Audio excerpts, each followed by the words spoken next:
Ladies and gentlemen, this fight is 3 rounds in the APFC lightweight division, sponsored by Toyo Tires. And now introducing first, fighting out of the blue corner, a jiu-jitsu fighter, standing 6 feet 2 inches tall. He officially weighed in at 154 pounds, and he comes in tonight with a record of 1 win and no losses. He is fighting out of Charlotte, North Carolina, Ariel Druker. And across the cage, his opponent fighting out of the red corner, a pressure cooker grappler. He stands 5 feet 11 inches tall. Official weight 155.8 pounds. And he comes in tonight with a record of 3 wins and no losses. He is fighting out of Richmond, Virginia, Blake Correa. And your referee in charge is Sean Spath.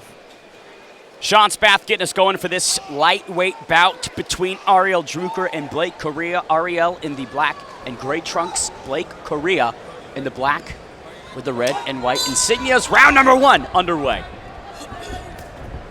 Ariel, big leg kick to start things off here, but Correa more experienced, the proven product. Ariel with the takedown. Druker right in on that outside single leg, able to get Correa down.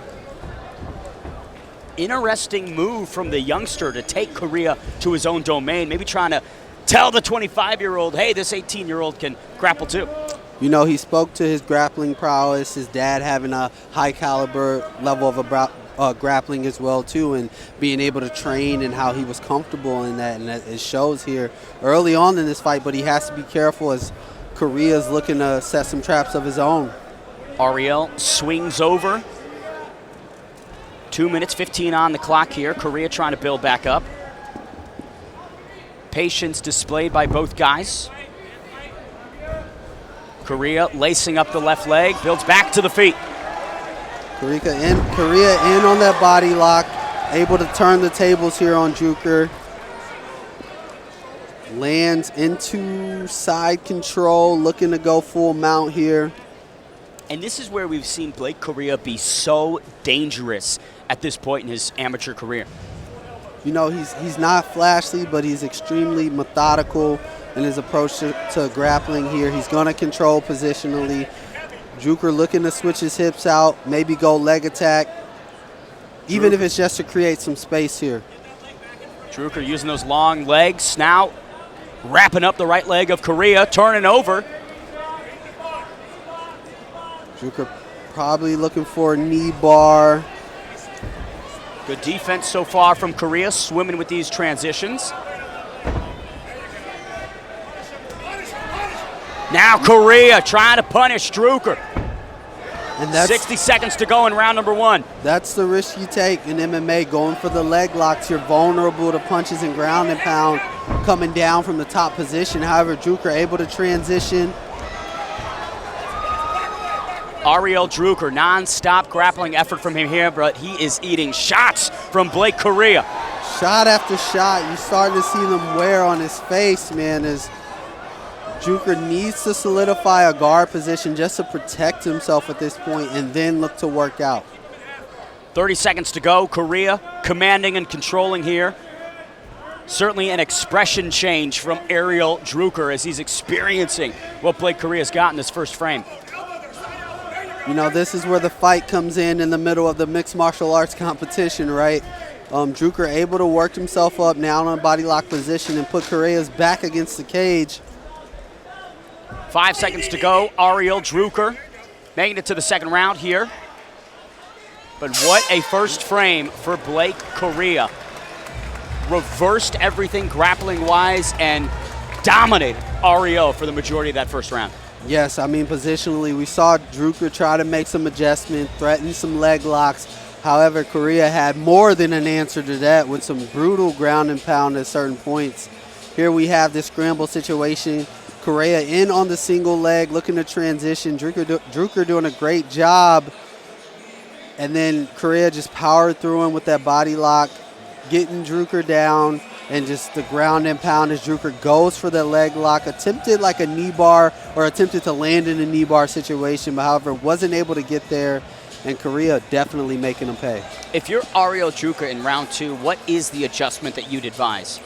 Right now, I would try to use his distance a little bit better. I mean, he's the longer, taller fighter. Let's pump that jab out as we saw in the last few seconds of the last round. You know, he has some success just kind of punting the jabs out there. Let's see where we can build off that. 18 years of age for Ariel Druker, 25 for Blake Correa. 7 years separate them. Second round underway. Correa, big right over the top. Might be a speed disadvantage for Ariel Druker. Nice knee from Correa as Druker enters. Druker taking control now, moving forward, probing that lead hand out there, which is going to help establish distance, and now just chipping away at the front lead leg of Correa. I love that leg kick from Druker, but Correa connecting with a big right hand. Rinse and repeat of the first round here from Blake Correa. Druker doesn't really want any parts of the striking element once Correa answers back. You know, he definitely goes to his shots, and that's where he's kind of putting himself in trouble, not really setting up the shots, just diving in. And Correa expecting it, able to turn the tables. Now he's working here inside control. Unshockingly, a lot of green rookie moves from Ariel Druker as he eats some elbows from Correa. This is a tough spot here for Ariel Druker. Correa going to work with the elbows. David, I don't know if Druker can get out of this. Correa in a modified crucifix-like position from half guard, just chipping away at Druker. With a minute and a half left, all he needs to do is settle his hips right now and not even look to advance. However, Druker able to give Correa off balance. Correa looks to have an answer as he shifts in hip heights and looks to just punch wherever and whenever he can. Correa turning back into the younger man. 1 minute, 5 seconds to go here in this second round. Ariel just trying to survive here on the ground. Nice shots from Blake Correa.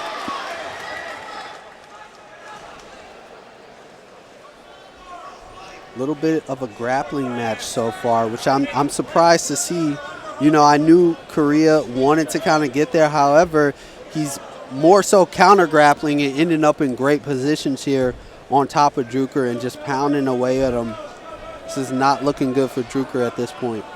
Druker trying to elevate momentarily. Switching to the full guard here. 30 seconds to go. Big elbow on Ariel Druker. Followed it up with the right hand, 2 right hands. Druker looking to maybe play the leg lock game, but every time he does that, he puts himself in more trouble. I would really like for him to look for more traditional guards so he's more protected. He puts himself in a lot of danger off his back. A lot of risk from Ariel Druker in these positions, but not much reward as we head to the third and final round. Tough night at the office so far for the youngster, but Blake Correa looking as good as ever, David. Correa doing everything he needs to do, man. Controlling the grappling portion of this fight. Great defensive positions that he's getting into. Big right hand there as Druker was on his way in. Followed it up with another right hand in combination as we see Druker diving towards the leg anytime he gets in trouble. Whenever he dives, Correa counters, gets on top, looks for the ground and pound. Druker looking to go in the leg lock 50-50 position, which is not ending up well for him, and he's wearing it on his face. Anytime he goes towards the leg or the lower portion of Correa, he's just tagging him. If you're Blake Correa, almost expecting that type of panic shot, right? Maybe step back, take a little bit of range in this third round. I feel like Blake Correa has an opportunity to put a stamp on this. I mean, he can. I mean, if he wants to have the cleaner fight, though, he's doing a great job countering those shots. He ends up on top, and he just gets to chip away at his opponent for, you know, another round. Third and final round here. Blake Correa giving the youngster potentially a lesson, taking him to school as he wings on the right hand. Nice leg kick from Ariel Druker. I've loved that weapon from him all night long. It's landed effectively. Seems like he's got a good awareness of it. There's the panic shot again. Blake Correa Wrapping up the neck, Ariel Druker trying to break this submission attempt, David. Right now, Correa just on top in side control with a bit of a half position.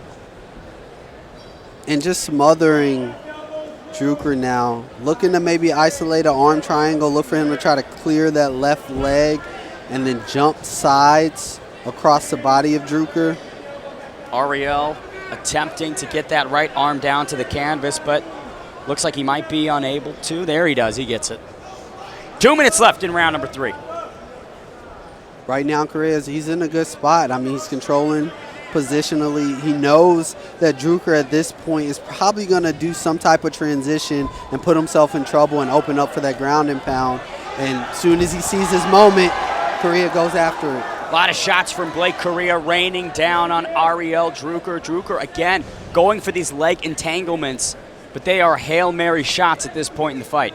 They're just that entanglements. It's not anything that I think is threatening to Correa, and he knows that. And so all he looks to do is stabilize his position and look for a place to punch.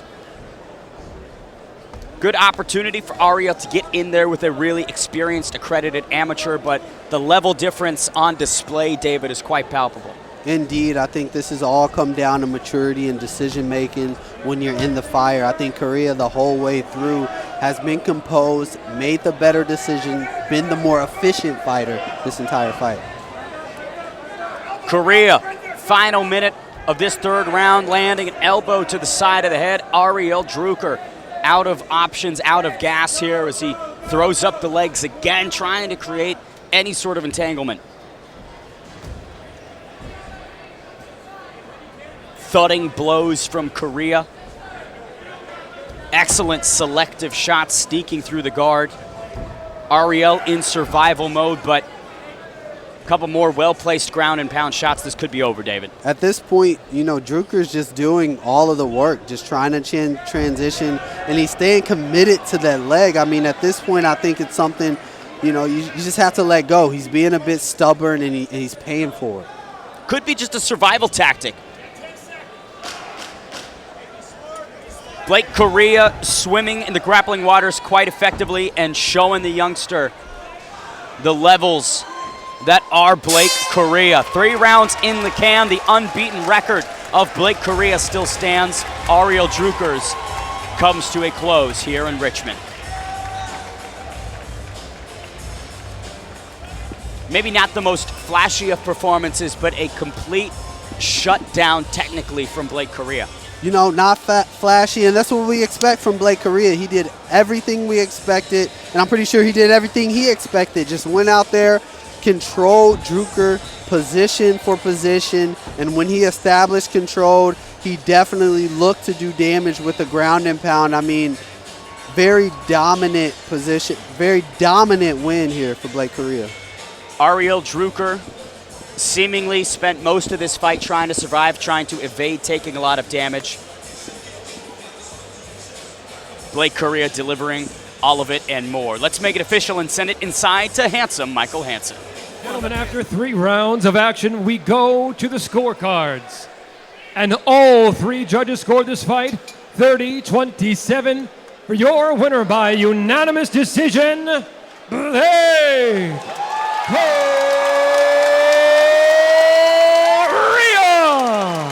No shocker on the scorecards as Blake Correa finds his 4th straight victory.